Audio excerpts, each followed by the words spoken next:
अमीना की हरी दुनिया।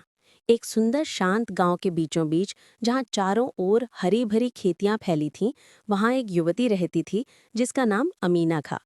अमीना को बचपन से ही अपने धर्म और ईमान से गहरा लगाव था। उसे पैगंबर मोहम्मद सल्लल्लाहु अलैहि वसल्लम की जिंदगी और उनकी शिक्षाओं के बारे में जानने में बहुत आनंद मिलता था। एक शाम जब वो हदीसों की एक किताब पढ़ रही थी, तो उसे एक ऐसी सुन्नत मिली जो उसके गांव में शायद ही कोई अमल करता था: पेड़ लगाना और उनकी देखभाल करना। वो गहराई से प्रभावित हुई, क्योंकि पैगंबर ने इस सादे लेकिन महान काम पर बहुत जोर दिया था। उसे एक हदीस याद आई। पैगंबर मोहम्मद सल्लल्लाहु अलैहि वसल्लम ने फरमाया कि अगर कोई मुसलमान एक पेड़ लगाता है या बीज बोता है और फिर कोई पक्षी, इंसान या जानवर उससे खाता है, तो ये उसके लिए सदका यानी दान माना जाता है।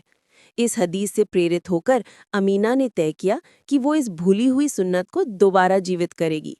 अगले ही दिन उसने गांव के बच्चों को इकट्ठा किया और उन्हें पेड़ लगाने के सवाब और इससे मिलने वाले लगातार सवाब यानी सदकाए जारिया के बारे में बताया।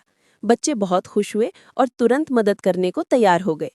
अमीना ने उन्हें पेड़ लगाना और उनकी देखभाल करना सिखाया। कुछ ही दिनों में ये बात पूरे गांव में फैल गई। गांव के बुजुर्ग भी इस नेक काम में शामिल हो गए। सबने मिलकर बंजर जमीनों को हरी भरी बागीचों में बदल दिया। धीरे धीरे गांव का माहौल बदलने लगा। हवा ताज़ा हो गई। लोग एक दूसरे के प्रति ज्यादा दयालु और शुक्रगुजार बनने लगे। अमीना यहीं नहीं रुकी।